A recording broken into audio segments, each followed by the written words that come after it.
जय हिंद बच्चे लोग, क्या हाल चाल है।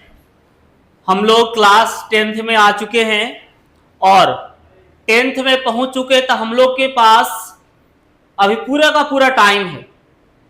तो हम लोग को पूरे एनर्जी के साथ अब 10th के लिए पढ़ाई करना है और सिस्टम फाड़ के रख देना है। 10th में हम लोग स्टार्ट करेंगे ट्रिगोनोमेट्री से। ट्रिगोनोमेट्री के बारे में हम लोग कुछ भी नहीं जानते हैं। क्लास 9th तक ट्रिगोनोमेट्री नाम का कोई चीज हम लोगों ने देखा नहीं है। तो हम लोग क्लास 10th में बिल्कुल ही नया चीज से स्टार्ट करेंगे and that is trigonometry, right. तो मैं हूं आपका Ravikant Kumar from yes classes और आज हम लोग पढ़ाई करेंगे ट्रिगोनोमेट्री। और सबसे पहले देखेंगे हम लोग बेसिक्स ट्रिगोनोमेट्री का और उसके बाद क्लास करेंगे। तो आज के क्लास में हम लोग पहले बेसिक्स देखेंगे और उसके बाद नेक्स्ट क्लास में उससे रिलेटेड क्वेश्चंस करेंगे। क्लियर है? तो चलिए फिर स्टार्ट करते हैं ना। तो चलिए देखते हैं ट्रिगोनोमेट्री क्या है। हम लोग क्या देखने वाले हैं? ट्रिगोनोमेट्री। तो ट्रिगोनोमेट्री हम लोग पढ़ने जा रहे हैं, तो ये जरूरी है जानना कि एक्चुअल में ट्रिगोनोमेट्री है क्या, ये क्या कहता है। तो देखो भाई, ये बना है trigonometry. Trigonometry is the combination of 3 words trigonometry. ये खुद ही कह रहा है कि भैया जब आप मेरी पढ़ाई करोगे तो ट्राई का मतलब हो गया 3, राइट। गोनो, गोनो का मतलब हो गया साइड्स या एंगल्स, राइट। और मैट्री का मतलब हो गया मेजरमेंट। क्या हो गया? मेजरमेंट। इट मीन्स कि ट्रिगोनोमेट्री जो है वो हमें बताएगा ट्राइंगल्स के बारे में। बोलोगे सर आपको कैसे पता चला कि ट्राइंगल के बारे में बताएगा? अरे गधा, ट्रिगोनोमेट्री में है ट्राई जिसका मतलब 3 हुआ, गोनो मतलब साइड या एंगल हुआ और मैट्री मतलब मेजरमेंट हुआ। तो भैया 3 गो साइड एंगल कहां रहेगा? ट्राइंगल में रहेगा ना। अरे बाबू 3 गो साइड, 3 गो साइड और 3 गो एंगल कहां रहेगा? ट्राइंगल में रहेगा। और मेजरमेंट मतलब क्या? नाप तौल। मतलब कि 3 साइड्स और एंगल्स से रिलेटेड जो मेजरमेंट होगा वहीं पे बात करेगा ट्रिगोनोमेट्री। और 3 साइड और एंगल कहां होता है भैया? तो वो होता है ट्राइंगल में। सो ट्रिगोनोमेट्री क्या है? This is the branch of mathematics that deals with the measurement of sides and angles of a triangle and problems related to sides and angles of a triangle. That is the trigonometry. लेकिन triangle एक तरह का नहीं है, triangle बहुत ही तरह का होता है। तो सारे ट्राइंगल्स के बारे में क्लास 10th में ट्रिगोनोमेट्री की पढ़ाई नहीं करना है। क्लास 10th में सिर्फ एंड सिर्फ हम लोग को पढ़ाई करना है राइट एंगल्ड ट्राइंगल। क्या बोले हम? Right angled triangle. अब राइट एंगल ट्राइंगल क्या, ये तो पता होगा ना भाई। अगर ये पता नहीं है तो वापस तुम क्या करो, 8th और 9th में चले जाओ। क्लियर है ना? क्योंकि गधा तुमको जब ये पता नहीं है कि राइट एंगल ट्राइंगल क्या है तो तुम 10th में क्या करेगा? बोलो। चलो बता देते हैं।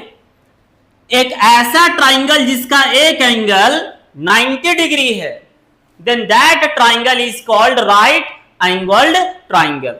और हम सबको पता है क्या, राइट एंगल ट्राइंगल जो होता है ना भाई, उसका तो एगो 90 डिग्री होता है ना। तो 90 के सामने वाला, मान लो ये राइट एंगल ट्राइंगल है जिसका ये 90 है, तो 90 के सामने वाला जो साइड है दैट इज कॉल्ड हाइपोटेनियस। इसे क्या बोलते हैं? हाइपोटेनियस। और इसे डिनोट करते हैं H से। क्लियर है ना? अब ये हो गया बेस और ये हो गया परपेंडिकुलर। क्लियर है? इसे P से डिनोट करेंगे और इसे B से। कोई दिक्कत नहीं। अब एक बात बताओ, अगर किसी ट्राइंगल में एक एंगल 90 डिग्री अकेले हो गया तो बाकी दो मिला के कितना होगा? 90 होगा। बोलोगे ये कैसे सर? अरे गधा, अगर एक एंगल 90 डिग्री है भाई तो तीनों मिला के होता है 180, तो ये अकेले 90 है तो बाकी ये दोनों मिला के कितना होगा? 90 होगा। मतलब कि A और C is equal to 90 degree. Clear है? अब अगर राम और श्याम दोनों को मिला करके 90 रुपया है तो ऑब्वियस सी बात है कि राम और श्याम दोनों मिला करके 90 रुपया है, तो राम का अकेले 90 से कम होगा और श्याम का भी अकेले 90 से कम होगा। उसी तरीके से the sum of A and C is 90 degree, it means what? The A alone will be less than 90 degree and C also will be less than 90 degree।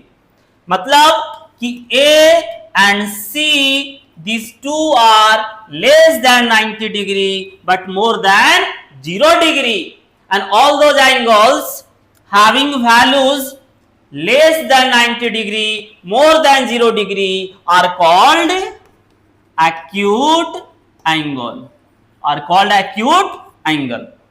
Clear है? इसका मतलब कि किसी भी राइट एंगल ट्राइंगल में अगर एक 90 degree है तो rest of the angle will be acute angle. Clear है ना? मतलब कि इस एबीसी ट्राइंगल में बी 90 है, it mean C will be acute angle and A will be also acute angle. कोई दिक्कत नहीं। अब देखो एक कंडीशन है। क्या कंडीशन है? हम लोग जब पढ़ाई करेंगे ट्रिगोनोमेट्री का तो ये राइट एंगल ट्राइंगल है तो ये तो हो गया हाइपोटेनियस। क्लियर है ना? लेकिन बेस हम इसे भी ले सकते हैं और हम इसे भी ले सकते हैं, किसी को भी ले सकते हैं। लेकिन अगर ये दोनों एक्यूट एंगल में से कोई एक एंगल दे दिया है, मान लो ये वाला एंगल तुमको क्या किया? दे दिया, तो याद रखना जो एंगल दिया हुआ रहेगा एक्यूट वाला, उसके सामने वाले को हमेशा क्या लेना है? परपेंडिकुलर। और बाकी बच गया उसे क्या लेना है? बेस लेना है। अगर क्या है कोई ट्राइंगल है भाई राइट एंगल जिसका एक एंगल 90 डिग्री है ना, PQR, तो 90 के सामने वाला तो श्योर है एकदम 100%, नॉट 100%, 200%। क्या कि 90 के सामने वाला हाइपोटेनियस ही होगा, इसको कोई नहीं रोक सकता है। लेकिन अगर यहां पे एंगल दे दिया है तो यही परपेंडिकुलर आपको लेना होगा। अगर यहां पे एंगल दिया है और परपेंडिकुलर इसे लेंगे तो आपका गलत हो जाएगा, आंसर सही नहीं आएगा। क्लियर है ना? So wherever the acute angle is mentioned, we have to take perpendicular the side that is opposite of that angle. Okay? So if the acute angle is mentioned here, then we will take this one as the perpendicular. Clear है ना? कोई दिक्कत तो नहीं है? तो ये सारा बेसिक था। फिर आपको ये आता होगा क्या? पाइथागोरस। चलो आता है नहीं आता हमको नहीं पता भैया, हमको आता है, हम तुमको बता देते हैं। ठीक है? क्या है देखो पाइथागोरस क्या कहता है, ये क्लास 8 में ही था। A B C this is a right angle triangle. अब ये हो गया 90 डिग्री, तो ये हो गया हाइपोटेनियस। मान लो यहां पे दिया है एंगल, तो ये हो गया बेस और ये हो गया परपेंडिकुलर। अच्छा, ये जो हम सिंबल लिख रहे हैं इसको आप जानते हैं कि नहीं जानते हैं? इसे कहा जाता है थीटा। इसे क्या बोलते हैं बच्चा? थीटा। इसे बोलते हैं बीटा। अगर टीचर पूछे कि बताओ मेरा बच्चा ये क्या है, तो आप बीटा पढ़ोगे। अगर आप बेटा बोल दिए तो टीचर पूरे क्लास में ना दौड़ा के पटक पटक के मारेगा। लिखाता बेटा है लेकिन पढ़ाता बीटा है। अल्फा बीटा, ये है अल्फा। क्या है भाई? अल्फा। ये क्या है बच्चा? गामा। और जीरो बना के पेट चीर दो, this is called five. This is called five. तो क्या है? These are the symbols which are use frequently for denoting the angles, right? तो हमने यहां पे लिखा है theta, this symbol is being used to denote the angle. कोई दिक्कत नहीं। अब देखो, तो ये हो गया परपेंडिकुलर, ये बेस, और ये हो गया हाइपोटेनियस। तो पाइथागोरस थ्योरम क्या कहता है मेरा भाई? पाइथागोरस थ्योरम ये कहता है ना, हाइपोटेनियस का स्क्वायर जो होता है ना भाई, जो सबसे लॉन्गेस्ट साइड है उसका स्क्वायर जो होता है वो इक्वल होता है परपेंडिकुलर का स्क्वायर एंड बेस का square. This is Pythagoras theorem. Clear है? चलो अच्छा, एक दो कुछ और बेसिक्स बता देते हैं क्योंकि कैलकुलेशन के टाइम अभी काम आ सकता है।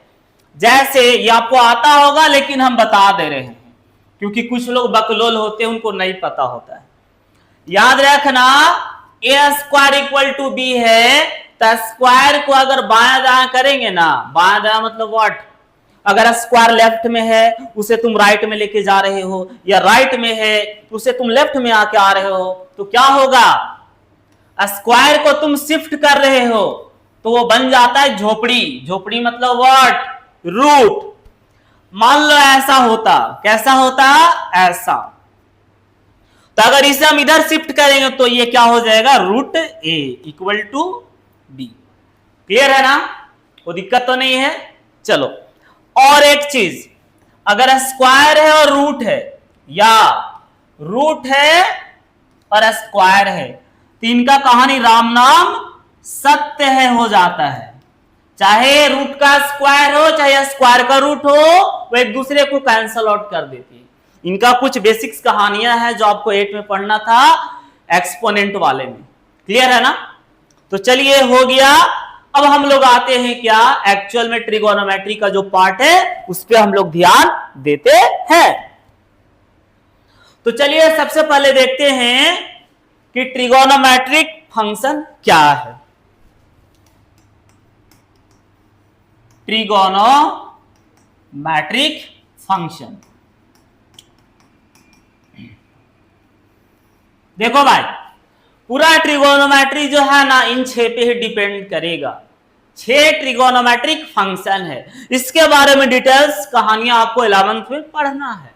अभी आपको सिर्फ नाम सुनना है, और नाम हम दोनों तरह का बताएंगे, शॉर्ट वाला भी बताएंगे और कंप्लीट वाला ही बताएंगे, एब्रिविएशन ही बताएंगे और इसका पूरा नाम भी बताएंगे, है ना? तो जैसे देखो,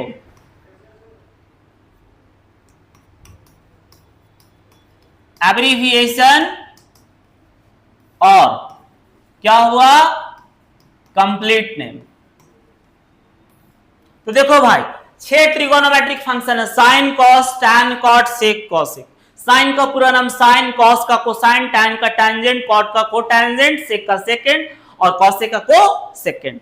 तो क्या है? साइन, इसका नाम पूरा ये होगा, कॉस पूरा नाम कोसाइन होगा, टैन पूरा नाम क्या होगा बच्चा? टैंजेंट। पढ़े हो ना क्लास 9th में टैंजेंट क्या होता है भैया? टैंजेंट एक ऐसा लाइन होता है जो सर्कल को एक पॉइंट पे क्या करता हो? टच करता हो, उसे टैंजेंट कहते हैं। और यही वाला टैंजेंट का बात यहां पे क्या हो रहा है? किया जा रहा है। ठीक है, फिर आता है कॉट, और क्या होगा? कोटैंजेंट। फिर क्या हो गया? सेक, सेकेंड। नेक्स्ट कॉसेक, इसका पूरा नाम क्या है? Cosecant, right? तो ये सारे शॉर्ट्स हैं और ये कंप्लीट नेम। क्लियर है ना? तो आपको क्या है ना, through out class 10th examination everywhere, है ना, आपको 99.999% टाइम क्या होगा? आपको ये शॉर्ट नेम ही मिलेगा। कभी कभी 0.000001% चांस है कि आपको कहीं कहीं पूरा नाम दिखेगा। तो हम इसलिए दोनों बताए ताकि कभी अगर आपको क्या हो जाए ना, कहीं पे कोसेकेंड दिखे तो आप वहां पे गाली देने लगो कि साला सर्वा तो इसके बारे में पढ़ाई भी नहीं किया था। इसलिए हम पूरा नाम बता दिए कि कभी कोसेकेंड दिखे तो आपको टेंशन नहीं लेना है, आपको समझ लेना है कि बात किसकी हो रही है, कोसेक का। कभी आपको टैंजेंट दिख जाए तो हमें डरना नहीं है, टैंजेंट जो है वो किसका बात हो रहा है, टैन का। बट 99.9999% क्या मिलेगा आपको, शॉर्ट नेम ही मिलेगा, आपको पूरा नेम मिलने वाला नहीं। कोई दिक्कत? तो ये है हमारा ट्रिगोनोमेट्रिक फंक्शन। क्लियर है ना? एक चीज बताना चाहते जो कि अभी आपका सिलेबस में नहीं है बट मैं ऐसी मेंशन कर दे रहे हैं, क्या? तो देखो, ये देखो साइन है लेकिन लगा है को, राइट? क्या है? टेंजेंट है बट लगा है को। सेकेंड है बट क्या लगा है, को। मतलब क्या है यहां पे, को का मतलब हो गया कॉम्प्लीमेंट। क्या हुआ? कॉम्प्लीमेंट। पढ़ा होगा ना क्लास 9th में कॉम्प्लीमेंट एंगल क्या होते हैं। अगर दो एंगल का सम 90 होता है तो कॉम्प्लीमेंट कहलाता है, अगर दो एंगल का सम 180 होता है तो सप्लीमेंट कहलाता है। तो भैया जैसे ए है 30 डिग्री तो ए का कॉम्प्लीमेंट क्या होगा, 60 डिग्री होगा। क्यों होगा? क्योंकि 30 प्लस 60 मिला के बनाएगा 90 और 90 होगा तब तो कॉम्प्लीमेंट होगा भाई। तो अगर कोई एंगल है 70 तो इसका कॉम्प्लीमेंट क्या होगा, 20। क्यों? Because after addition of 70 and 20 you will get 90।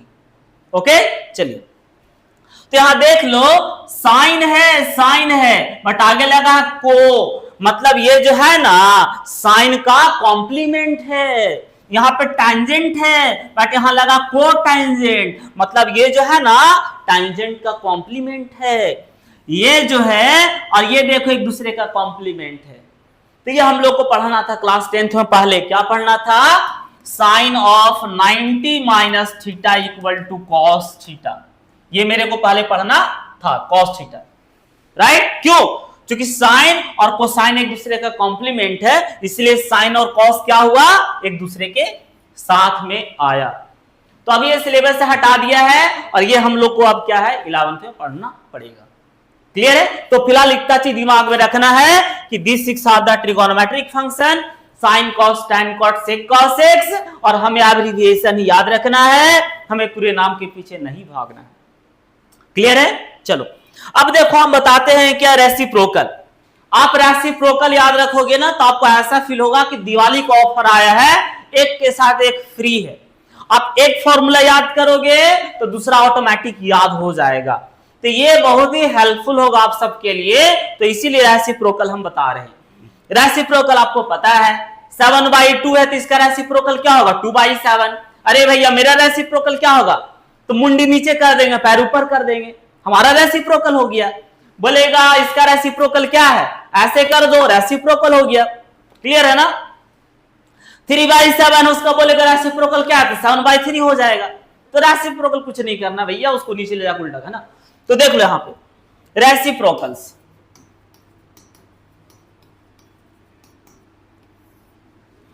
देखो साइन का रेसिप्रोकल कॉसेक है तो कॉसेक का हो जाएगा साइन, टैन का होता है कॉट तो कॉट का हो जाएगा टैन, कॉस का होता है सेक तो सेक का हो जाएगा कॉस।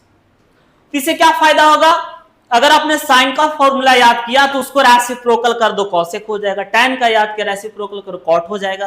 कॉस का याद किया रेसिप्रोकल करो, सेक हो जाएगा। तो इस तरीके से क्या है ये आपको हेल्प करेगा। चलिए कुछ हम लोग रेसिप्रोकल फॉर्मूला भी देख लेते हैं। रेसिप्रोकल फॉर्मूलाज, तो रेसिप्रोकल फॉर्मूला क्या क्या है, sine theta is equal to one by cosec theta. अब कॉसेक का क्या होगा तो उल्टा हो जाएगा 1/साइन। टैन का होता है 1/कॉट तो कॉट का क्या हो जाएगा बच्चा 1/टैन, ठीक है ना। फिर क्या हो गया, कॉस का होता है 1/सेक तो सेक का क्या हो जाएगा मेरा भाई 1/cos। क्लियर है ना। और क्या है तो और लिख लो, tan थीटा का होता है sin theta by cos theta, तो cot का क्या हो जाएगा मेरा भाई cos theta by sin theta. क्या हो जाएगा भाई cot का हो जाएगा cos theta by sin theta. So these are some reciprocal फॉर्मूले, राइट। और ये काफी इंपॉर्टेंट है, आपको बहुत ज्यादा काम आएगा, और स्पेशली क्लास 10th में बच्चों को ट्रिगोनोमेट्रिक आइडेंटिटी है जो एनसीईआरटी का 8.4 या 8.3 एक्सरसाइज है उसमें है, राइट।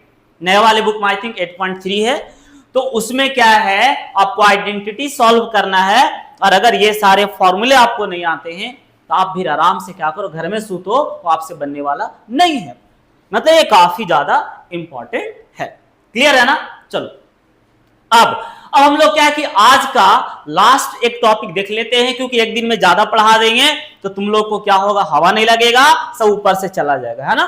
तो आज हम लोग क्या करेंगे, ट्रिगोनोमेट्रिक रेशियो देखेंगे, इसके बाद खत्म करेंगे, फिर अगले क्लास में हम लोग प्रोसीड करेंगे, उसमें आइडेंटिटी देखेंगे, उसका डेरिवेशन देखेंगे। देखो डेरिवेशन इन सब का भी है, डेरिवेशन इन सब का भी है, राइट, लेकिन हम नहीं बता रहे हैं, ये आपको 11th में पढ़ना, कोई काम का नहीं है। आगे भी डेरिवेशन है जो बताएंगे, सबका डेरिवेशन है, बट आपका कोई काम का नहीं है, राइट। तो हम लोग क्या फिर भी देखेंगे, कुछ कुछ का डेरिवेशन कर लेंगे ताकि आपको उसको याद करने में समझने में आसान हो, सबका नहीं करेंगे।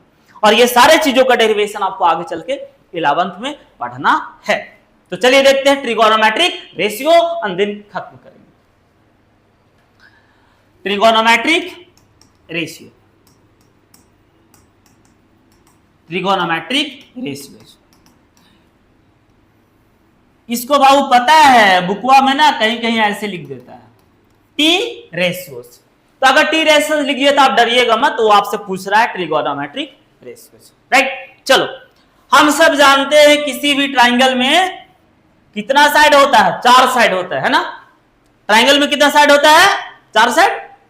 गधा आदमी, बेहुदा, बेशरम, ट्राइंगल में 3 साइड होता है। 90 के सामने वाला हाइपोटेनियस एंगल यहां दे दिया तो ये परपेंडिकुलर, ये हो गया बेस। क्लियर है। अब हम सबको पता है कि whenever any two things are in division we say those two are in the ratio. For example अगर लिखा हुआ कहीं पे आम बाई में आलू, तो ये क्या हो गया, एक रेशियो बन गया। अगर यहां पे लिखा हुआ है राम और बाई में क्या है श्याम, तो ये क्या हो गया, ratio. So whenever we see two quantities in the division we say those two are in the ratio. उसी तरीके से अगर 2/3 है, so this is a ratio, right, and this can also be written as like this. Clear है ना। अगर कहीं पे दिख गया 4/7 तो ये डिवीजन में है, तो ये रेशियो है। और इसे हम ऐसा भी लिख सकते हैं, कोई माई का लाल है जो रोक नहीं सकता है, हम इसे 4:7 इस तरीके से लिख सकते हैं। तो यही रेशियो है ना। तो बोलोगे सर आप टू द पॉइंट आइए ना, क्या बकवास कर रहे, बायां दायां घुमा रहे हैं। अरे भैया यही सब चीज बताने के लिए ही तो हम यहाँ पे आए हैं। ये जो रेशियो है तो हम कहना ये चाहते हैं कि राइट एंगल ट्राइंगल है ना, इसमें कितना साइड है, 3 साइड है। इसका किसी भी 2 साइड को तुम उठा लो और डिवीजन में डाल दो, तो जो रेशियो आएगा that is called trigonometric ratio. मैंने क्या बोला, मैंने पहले ये समझाया कि डिवीजन में कोई भी 2 चीज रहेगा रेशियो कहलाता है। लेकिन अगर डिवीजन में 2 चीज है लेकिन वो दोनों क्या है, राइट एंगल ट्राइंगल को कोई भी 2 साइड है, तो वो जो रेशियो है वो स्पेशल कैटेगरी में आता है, उसे कहते हैं ट्रिगोनोमेट्रिक रेशियो। जैसे क्या है, ट्राइंगल है तो P/H हो सकता है, P/H हो सकता है, या फिर क्या B/H हो सकता है, राइट, या P/B। ये सब क्या है देख लो, तुम इसको देखो, इसे देखो, इसे देखो, सब क्या है, 2 चीज डिवीजन में है तो रेशियो है। लेकिन वहां पे 2 चीज कौन है, तो ट्राइंगल का साइड है। कौन सा ट्राइंगल का? राइट एंगल ट्राइंगल का। इसीलिए क्या का ये रेशियो है, लेकिन स्पेशल काइंड ऑफ रेशियो है, और इसे क्या कहते हैं? Trigonometric ratio. क्लियर है ना? तो क्या बोला मैंने कि whenever there is a ratio of any two sides of a right angle triangle, then that particular kind of ratio is called trigonometric ratio. अब सुनो, साइन का ट्रिगोनोमेट्रिक रेशियो यहां से निकलेगा, कॉस का यहां से निकलेगा, टैन का यहां से निकलेगा। क्योंकि 6 ट्रिगोनोमेट्रिक फंक्शन है, साइन, कॉस, टैन, कॉट, सेक, कोसेक। तो साइन का निकालना है ट्रिगोनोमेट्रिक रेशियो तो P बाई H होगा, कॉस का निकालना तो बेस बाई हाइपोटेनियस, और टैन का निकाला तो परपेंडिकुलर बाई बेस।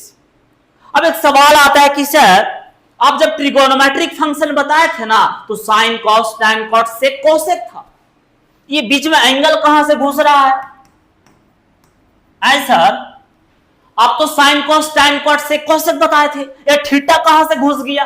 अरे बकलोल आदमी, तुम सोचो, अगर तुम क्या करता है, अगर तुम थीटा नहीं लेता है, अगर तुम क्या करता है, थीटा नहीं लेता है, तो जब थीटा नहीं लोगे तो तुम्हारे पास कोई भी एक्यूट एंगल डिटरमाइंड नहीं है, तो तुम बेस ये भी ले सकता है और बेस ये भी ले सकता है।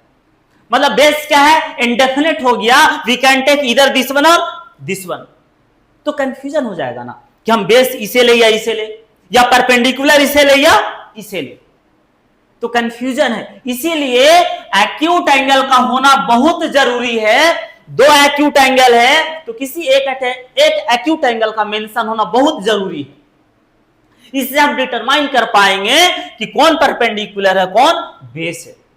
राइट? मतलब क्या हुआ कि जो हमारा एंगल है थीटा, ये हमें डिसाइड करने में हेल्प कर दे रहा है कि हमें परपेंडिकुलर किसे लेना है, और इसीलिए थीटा का होना बहुत जरूरी है। क्योंकि थीटा कुछ और नहीं है, ये एक एक्यूट एंगल है, और वो रहता है तभी हमें डिसाइड करने में हेल्प होता है कि हमें परपेंडिकुलर किससे लेना है। क्लियर है ना? चलो, तो ये 3 हमारा ट्रिगोनोमेट्रिक हो गया ना, ट्रिगोनोमेट्रिक रेशियो, साइन का P बाई H, कॉस का B बाई H, टैन का P बाई B। अब एक बात बताओ, अब हम सीधा ऐसे खड़े हैं ना, अब मेरा अगर क्या करे, कोई पैर ऊपर कर दे और मुंडी नीचे करके लटका देगा, तो मेरा हालत सेम रहेगा? नहीं ना रहेगा सेम, कोई दिक्कत? तो उसी तरीके से क्या है, 5/4 और 4/5 क्या दोनों सेम चीज है? 5/4 और 4/5 क्या दोनों सेम चीज है? बिल्कुल नहीं। ये आएगा बाबू 4 1 जा 4, आई थिंक कितना 1.25 आना चाहिए, और ये आएगा 0.8। मतलब दोनों अलग चीज है ना। उसी तरीके से P बाई H अलग चीज है। P बाई H क्या है? अलग चीज है। P बाई H जो है ना बाबू, sine theta P by H, cos theta B by H, tan theta P by B हो गया। अब सुनो, P बाई H अलग है, उसी तरीके से H बाई P अलग होगा। B बाई H तो H बाई B और B बाई P, ये सब अलग हो जाएगा। क्यों? क्योंकि P बाई H अलग है, इसको उल्टा कर दिया ना तो H बाई P बन गया। जैसे 4/5 अलग है और 5/4 अलग चीज है।